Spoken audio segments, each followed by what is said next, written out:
My name is LJ Shellings and I've just finished my AKIN Presents Showcase on House Anthems with DIPZ MISTRY, featuring tracks from Cass Brewster, myself, Charlie O'Shea, TK, and a load of other up-and-coming artists and producers. Big thanks to DIPZ for having me on. AKIN is a brand which I came across a year ago, thanks to LJ. It's a brand that has supported a massive community of the last year, a big community that's built through residency with G-Shock London. And I'm very excited to spotlight this brand. It is very unique, and it's going to be a very unique interview with LJ Shellings. Hello, sir. Big up, mate. Hello. How are you? Thank you for having me on the show, man. Big pleasure of mine to be back on Select. I think it's my third Select visit. I've been on with Joey Tempo. Yep. Our good friend James Fox. Yep. Shout out James Fox. And now with you.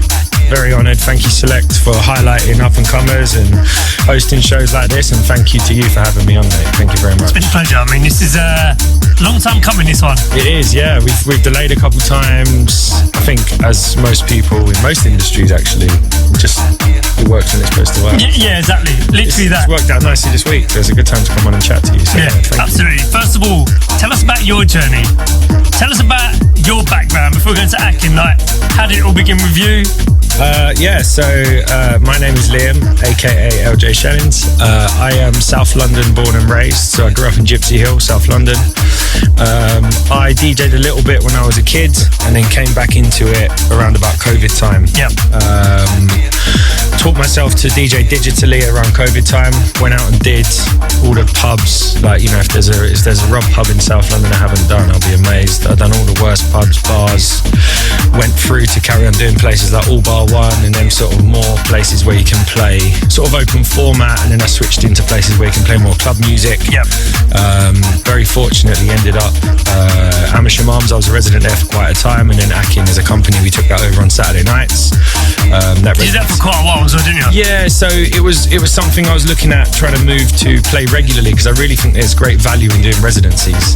I think London in particular is pretty bad at putting people into that environment, whereas a lot of places, like I know some guys from Newcastle and Bristol and stuff, and a lot of clubs still will have a common resident DJ. I always think they're really talented because they're doing this every week. So I was looking for something like that in South, and Amersham seemed a good option for that. So it kind of gave me a good way to do regular sets on a Saturday night and sometimes Friday night, where you're playing 2 to 3 hours or 4 hours at times of like club music, but making it consumable for all sorts of people who are just coming and drinking. So we did that for quite a long time. And then AKIN, we took it over as a promoter for quite a while. That residency finished just the end of last year because they kind of moved into a new direction. I'm producing now, so I've been really focused on producing for the last year, but really solidly for like the last 6 to 9 months. I've just been in my studio every day, so that's happened, and that's kind of got us through to where we are now. So there's a quick brief summary. Yeah, and hopefully we get to hear some of your releases as well. We'll get to a point where we'll go into that in a minute. Yeah. So go to your influences. Yeah. When you were younger. Yeah. Tell us about that. Paint a picture. Yeah. Young Liam. Yeah. Where was he at? Gypsy Hill, the Central Hill Estate and Redbrick Estate. So yeah. I lived in Redbrick Estate. What artists were your kind of? So I grew up on like So Solid grime rap music. Yeah, nice. A friend of mine growing up was Crept from Crept and Conan. Yep. We were really good friends growing up. Nice. So it's kind of like UK rap. I don't know what it was called at the time because it was just being established. You know, artists like Gets, and a couple of my friends who was actually talking about this today. But you had kind of Gets coming up, and So Solid appeared, and all these people from South came up. So that's kind of what I listened to. But I still enjoyed soul and dance music and some of the bits that were around then, and then heavily garage. So my brother was a garage DJ, so it's kind of an influence of like rap with house, and then my brother was doing garage on a pirate radio station called Flashback FM. Yeah. So yeah, he was a vinyl DJ and used to play sort of like Sticky and Miss Dynamite and all that sort of stuff. So I've grown up on that sort of stuff, and I've kind of ended up coming back to it. I can kind of hear all that influence now when I'm making music and playing out. That's still with you. It never leaves you actually when you grow up. So that's the kind of background influences that I grew up with. What sort of events were you going to back then? So I actually had kids quite young. So for me, I had my first daughter when I was 19. So I kind of started clubbing. I started clubbing and going out like classic. I was in Tiger and every Friday, Saturday night with friends and Yates and all of them things when Croydon was a very fun place to go out. And then having a kid kind of stops all that because you got to focus on, you know, dealing with that and bringing up children. So that's kind of why there's a bit of a gap in my CV for them years where I kind of went back to just listening to music and working and doing all them things. And you know, the kids are a bit older now, so I've got 2 daughters, Riley and Lana. Hello, because they'll probably be listening. Shout out you. Riley and Lana, big up. So, you know, they're a little bit older now and it's given me freedom to come back and be more creative and kind of get this thing that was in my system for a very long time and seemed like it was going to happen. Finish off what I started in a way, if you know what I mean. I want to quickly touch base on that. When you did have kids when you were young, did you ever feel that music was going? Or did you feel music was always there? I know you were saying you was listening. Did you ever feel that? Because I know there's people in a similar situation where it's just like, you know, they had this journey and then they had kids. Then it's like, oh, how do I keep the music journey going? Is there a way like, did you ever feel you were disconnected with it? No. So like hip hop's another influence of mine massively. So like Kanye West, although some things lately he's doing aren't great. I think a lot of people around my age grew up with Kanye West and think he's like an amazing producer, and he is, and you still have that, it's just you fit it into your life. So I was always driving around at work listening to music and at evenings and weekends listening to music and doing that, but you got kids, you got stuff to do with, you have to make that priority, and that's what I had to do. So that was the priority. It never leaves you, but I think it's why I'm kind of, I come back now and I'm fresh like someone who's in their late teens, early 20s into this, because for me it's like a second chance where my kids are slightly older. It's still a tough balance now, you know, there's stuff happens with your kids and my parents are getting older, so things happen and you have to try and balance life with all these things. But you know, 14 and 9, they don't need me around as much. The 14-year-old definitely doesn't want me around as much anymore because she's got to that age where she's out doing stuff. But you do have to balance it, and it is very tricky to balance it. But I think in a sense, a lot of the producers I know around my age are kind of looking to have kids, or who I'm sort of not competing with, but are alongside me, sort of like mid to late 20s, and all starting to think about having kids. And I've already got it done in a sense, you know, I don't want any more. So it kind of gives me time to focus on this and build something over the next few years, if that makes sense. But it is very, very challenging. I can honestly tell you first case, even now with me with older kids, it's very difficult to make it all happen.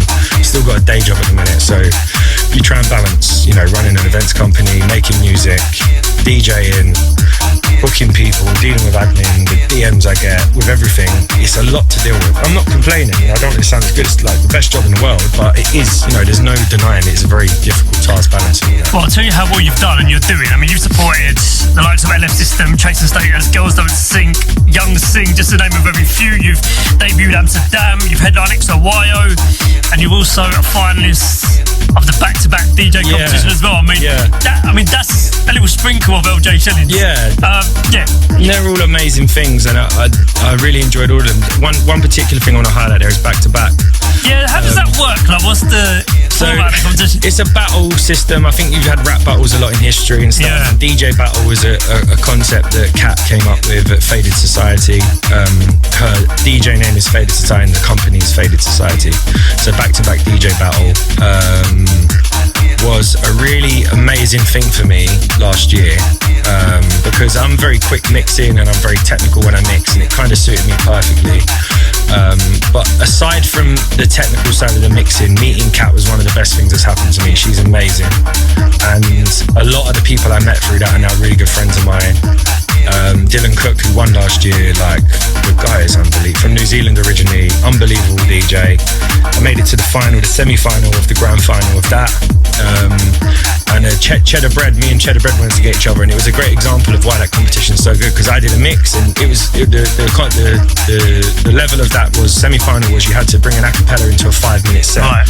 So I kind of made a whole new track, and then I played that track at the start and then mixed for the next 5, and Cheddar played the a cappella and dropped other instrumentals over the top. Yeah, nice. So it was a beautiful example of how no one's really wrong here, but how you can completely flip one challenge in two different ways. It's a really amazing competition. Jem Precious, who's a really good friend of mine, just won the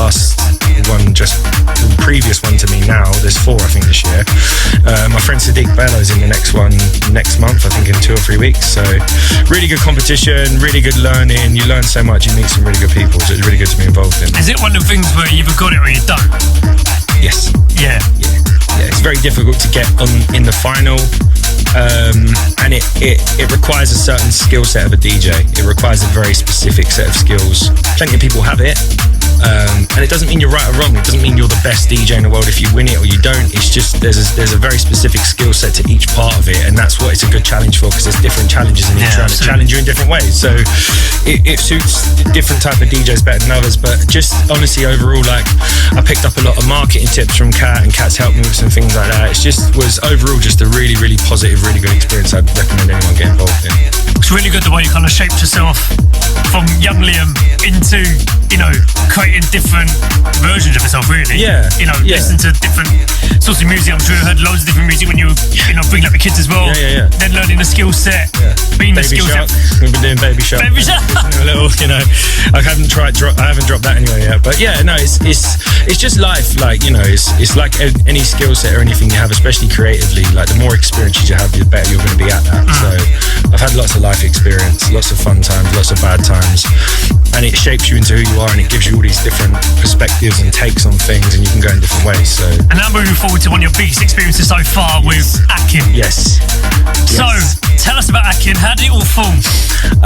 So I kind of looked at, if I'm being completely honest, I looked at Patrick Topping with Trick, and Pat's a very good DJ in his own right, amazing DJ and producer, but Trick had kind of like a unique sound for itself, and it brought in music of that. And I kind of looked at, I'm very big on South London. I really love where I grew up, and I think it lacks a music scene in some capacities. I really love growing amongst loads of different cultures. It's a massive, like, Asian cultures, Jamaican cultures, African cultures. It's a massive clash of people.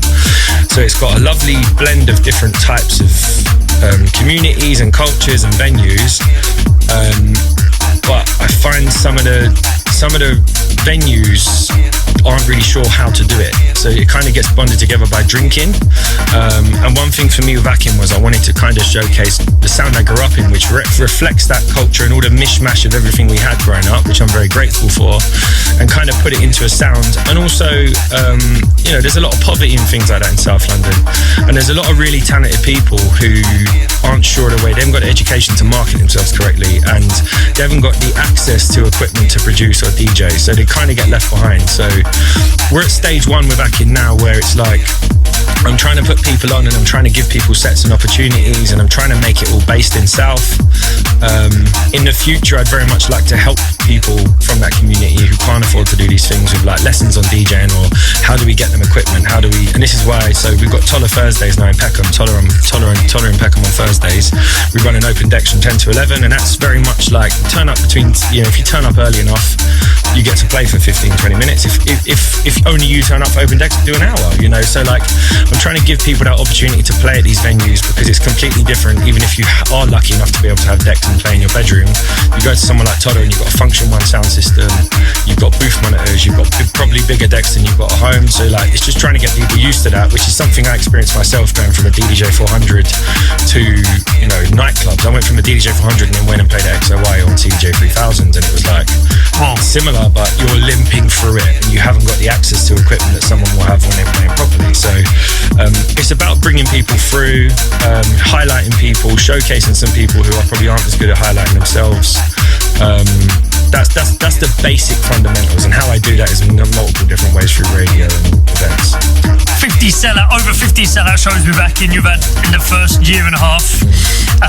You've had a radio takeover partnership with G-Shock London, and someone I want to mention as well, your fellow AKIN resident, JB. Yeah, so tell us about JB. So firstly, I remain and will always remain very, very grateful to Nav from G-Shock. So Nav actually lives about 5 minutes from me. We got connected via mutual friends. It was quite a difficult process to get on G-Shock. I had to have a lot of phone calls with him and explain what we do. I had to do a trial show and explain, and he really understood that I was trying to do something positive, because Nav's a very good community builder. I'm trying to be like Nav. I say it all the time. Nav's a big inspiration for me as a man. So G-Shock was one of our biggest things we've ever done. We now do a monthly show there, and again, it's all about highlighting different people. So we've had you on. You smashed it. You've been on twice or once? Twice. Yeah. You've been on twice. Big up. So it's highlighting these people and giving them opportunity to come and play somewhere like G-Shock where we can highlight them. And JB, but aside from him being a DJ, he's a South London boy who is one of the nicest people I've met. And he's proved that to me time and time again. You know, when you're with someone out and they just constantly make very good decisions and they're very good to people and they're nice, and I can give you 50 examples, but I won't embarrass him. But Jay's an incredibly talented DJ. He's relatively new to DJ, and he's now producing and he's sending me tracks which sound amazing. I believe in him fully. And above all, as I say, he's a South London boy. He's a very, very nice guy. So we're doing all we can to help Jay. So we signed Jay as a resident. Jay saw me play at the Amersham once and said to me he wanted to be a DJ, and then a couple months later started sending me mixes. We connected, and now he plays for us regularly. One of the best decisions I've made. I've got big love for him. He's a lovely, lovely, lovely guy. So he's in with us. We're looking to add to that residency roster. I want to get a girl in, if I'm honest. But I don't really advertise that because I think things just come at you when they're supposed to. So Jay's doing great. I want to add someone else to that.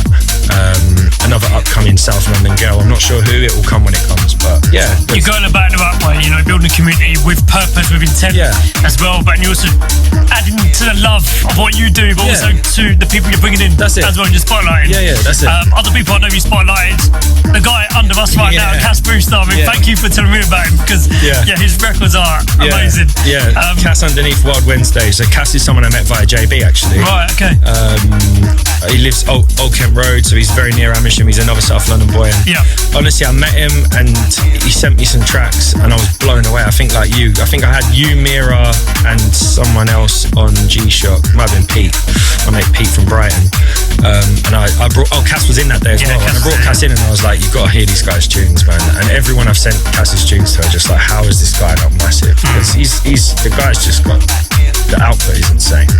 He sent me, I texted him at like 12 o'clock today. I was like, I'm on Select. I'm going to drop this on. What do you fancy? He sent me 3 tracks. And if I know Cass well enough, he probably made them this morning while he was having his breakfast. He's just crazy. Weetabix tunes. Weetabix and not a 10 out of 10 tune now. That seems to be what Cass's morning consists of. So, what can we expect from your AKIN Showcase set today? So you're providing the sounds of AKIN? Yes. Yeah. What can we expect? In a similar sense, it's obviously AKIN's headed up by me, but it's controlled by a few people in terms of we speak to Jay about how we want to do things. There's a new girl we've just brought in, Abby, who helps us with social media. Shout out to her because she's really helped.